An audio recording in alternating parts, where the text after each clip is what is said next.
আমরা কেন মাদ্রাসায় পড়ব? আমাদের সন্তানদেরকে কেন মাদ্রাসায় পড়াবো?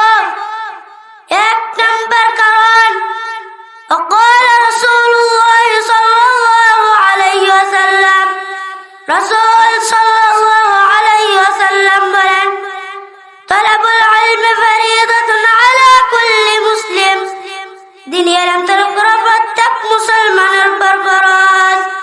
বলেন তো দেখি, আজকের মাহফিলে আমরা যারা এসেছি, আমরা সবাই হিন্দু না মুসলমান? আমরা সবাই হলাম মুসলমান। আল্লাহ রাব্বুল আলামিন আমাদের উপর নামাজকে ফরজ করে দিয়েছেন, ঠিক না বেঠিক? এবার বলেন তো দেখি, নামাজ পড়ার জন্য ওযুর ফরজ, গোসল ফরজ জানার দরকার আছে না নাই? যে প্রতিষ্ঠানে ওযুর ফরজ, গোসল ফরজ শিক্ষা দেয়, সেই প্রতিষ্ঠানের নাম কওমি মাদ্রাসা। নামাজ হলো একটা গুরুত্বপূর্ণ ইবাদত।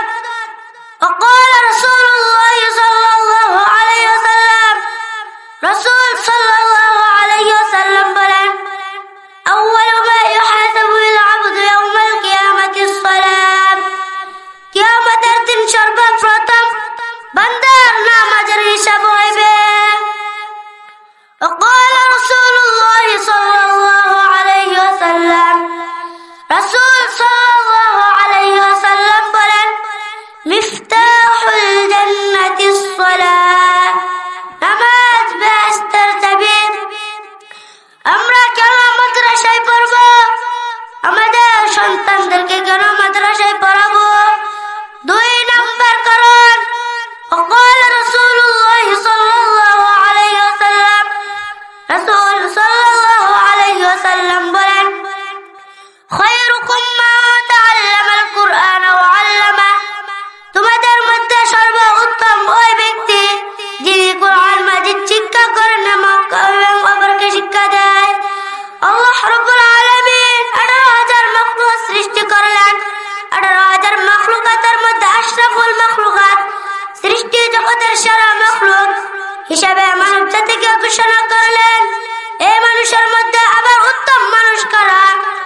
وقال رسول الله صلى الله عليه وسلم বলেন, রাসূল সাল্লাল্লাহু আলাইহি ওয়াসাল্লাম বলেন, খায়রুকুম মান তাআল্লামাল কুরআন ওয়া আল্লামা, যে কুরআন শিক্ষা করে এবং অপরকে শিক্ষা দেয় তারা হলো উত্তম। কেন কুরআন হলো উত্তম? এক নম্বর কারণ, পৃথিবীতে যত বই আছে কোন বইয়ের মধ্যে লেখা নাই একটা অক্ষর পড়লে 10টি নেকি। আল্লাহ রাব্বুল আলামিন এমন একটা কিতাব নাযিল করলেন যে কিতাবের নাম কুরআন। কুরআনের একটা হরফ পড়লে আল্লাহ রাব্বুল আলামিন বান্দার আমলনামায় 10টি নেকি দান করবেন। বলেন না সুবহানাল্লাহ। দুই নম্বর কারণ, পৃথিবীতে সমস্ত মানুষ মৃত্যুবরণ করবে। মৃত্যুর পর আমাদেরকে কবরের মধ্যে রাখা হবে, দাফন করা হবে। কবর এমন একটা ঘর, যে ঘরে কোনো বাতি নাই, বন্ধু নাই। আমাদেরকে একা থাকতে হবে, সব বিচ্ছুর ঘর। আল্লাহ রাসূল সাল্লাল্লাহু আলাইহি ওয়াসাল্লাম বলেন, যে কুরআন পড়বে এবং কুরআনের উপর আমল করবে, কুরআন কবরের মধ্যে তাদের বন্ধু হয়ে যাবে। কুরআন বান্দার কবরের মধ্যে আলোকিত করে দিবে। বলেন না সুবহানাল্লাহ। আমরা কেন মাদ্রাসায় পড়ব? আমাদের সন্তানদেরকে কেন মাদ্রাসায় পড়াবো? তিন নম্বর কারণ, আল্লাহ রাসূল সাল্লাল্লাহু আলাইহি ওয়াসাল্লাম বলেন, নিশ্চয় উলামায়ে কেরামরা নবীদের ওয়ারিস, তারা কিসের ওয়ারিস?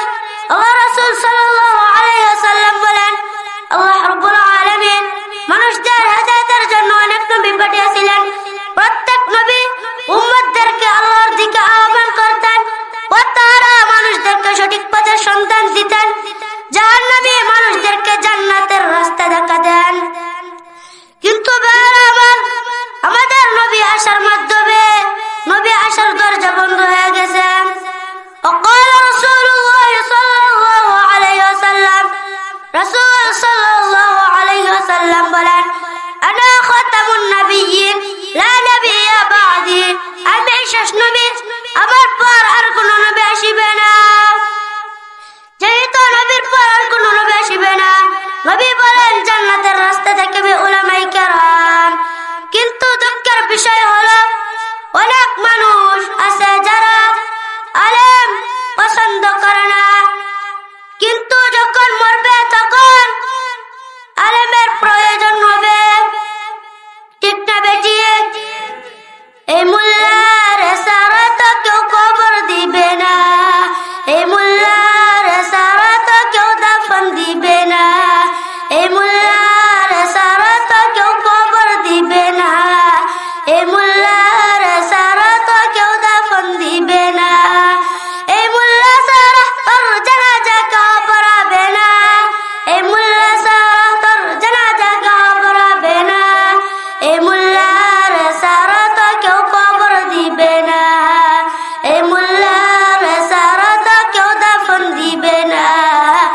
সন্তানদেরকে কেন আলেম বানাবো?